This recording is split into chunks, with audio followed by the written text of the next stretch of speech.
ان کے مذہب کی تائید نہیں کی، کبھی ایک دن بھی نبوت سے پہلے بھی ان کے مذہب شرکیہ کی تائید بھی نہیں کی، ان کے ساتھ ملے بھی نہیں، مذہبی رسومات میں شریک بھی نہیں ہوئے، نہ ان کے عرسوں پہ، نہ ان کی نظر و نیازوں پہ، نہ ان کی کبھی نظر و نیاز کھائی، اور آپ کا مذہب الگ، ان کا مذہب الگ۔ لیکن سوال یہ ہے کہ 40 سال تک عقیدے دو چلتے رہے لیکن لڑائی نہیں ہوئی۔ لڑائی کب شروع ہوئی؟ دعوت کے بعد، اور نبوت بھی ملی دعوت کے ساتھ۔ ادھر نبوت ملی، ادھر دعوت ملی نبوت کے ساتھ۔ تو کچھ لوگ کہتے ہیں اپنی عبادت کرتے رہو، اپنے دوسرا نہ چھیڑو، دوسرا نہ چھیڑو، اپنا مسئلہ بیان کرو، دوسروں کو ہلاؤ نہیں۔ تو پیغمبر کریم اپنے مسئلے پہ پہلے بھی پکے تھے، پہلے بھی موحد تھے، پہلے بھی عابد اللہ تھے، عبداللہ تھے، اللہ کی عبادت کرنے والے۔ لیکن اگر اللہ کو یہی منظور ہوتا کہ کسی کو چھیڑنا نہیں، تو آپ کو نبوت دینے کا مقصد کیا ہے؟ آج کل ایک پوری ٹیم ہے، وہ جہلم کا ایک شتونگڑا ہے مرزا، اس کے ساتھ مل گیا یہ طارق جہیر، اس کے ساتھ ایک پوری ٹیم مل گئی، اور ان کا ایک نیا مذہب ہے بے غیرتی پر مبنی، کسی کو چھیڑو نہیں جی، سارے ٹھیک ہے، سارے مسلمان ہیں، کسی کو نہ چھیڑو، سب ٹھیک۔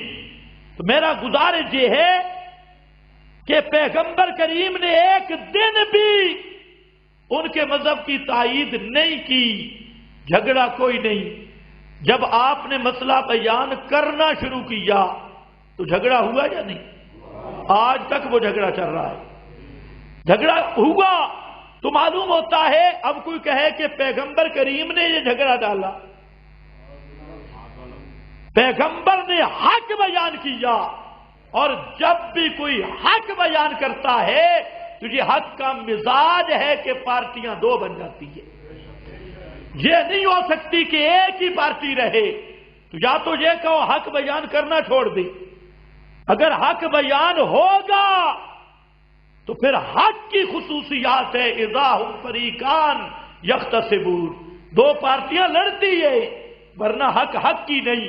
اور معلوم ہوتا ہے اللہ رب العزت کو نبوت دینے سے مقصود ہی یہ ہے کہ حق والے جدا ہو جائیں، باطل والے جدا ہو جائیں۔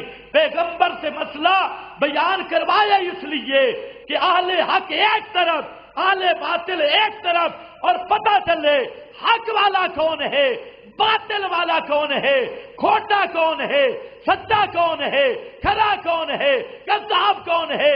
پیغمبر کی دعوت کا اصل مقصود ہی اہل حق اور اہل باطل کا فرق کرنا ہوتا ہے۔ اگر تقریر میں یہ فرق نہ ہو تو نبی کی وراثت والی تقریر نہیں ہے۔ اس نے جملہ کہا، اس نے کہا آپ نے فرمایا مجھے نکالیں گے کہ مکہ والے نکالیں گے؟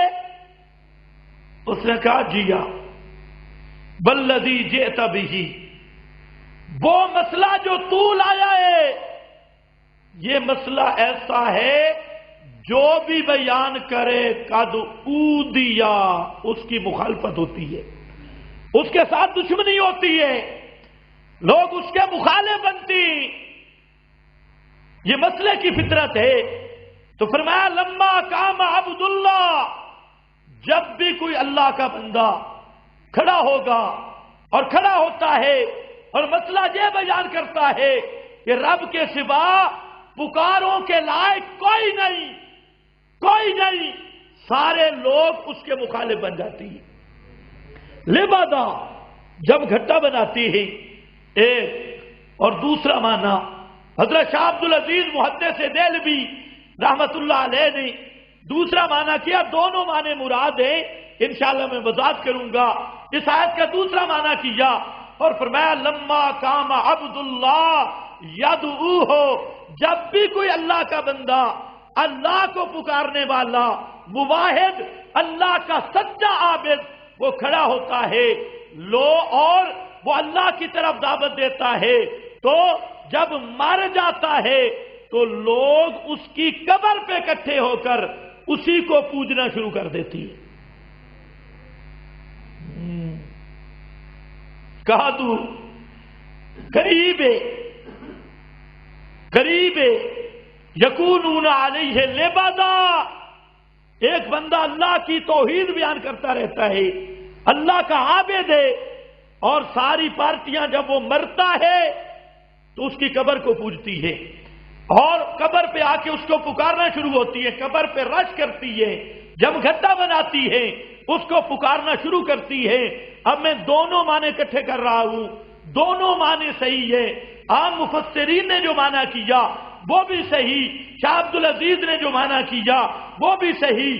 ہوتا یہ ہے کہ جب کوئی اللہ والا رب کی توحید کی دعوت دیتا ہے تو اس وقت کے لوگ اس کے دشمن بن جاتے ہیں، اسے مارتے ہیں، اسے گھر سے نکالتے ہیں، اسے بدنام کرتے ہیں، اس پہ تہمتیں لگاتے ہیں، اس پہ بہتان لگاتے ہیں اور ہر ایذا دیتے ہیں، اور جب وہ اللہ کا بندہ فوت ہو جاتا ہے تو مشرک اسی کو پوجنا شروع کر دیتی ہے۔ حضرت ابراہیم نے مسئلہ بیان کیا، لوگ دشمن ہوئے یا نہیں؟ اونچے بولو، دشمن ہوئے، آگ میں ڈالا، چیخے میں ڈال دیا، اور جب کچھ عرصہ گزر گیا تو اسی حضرت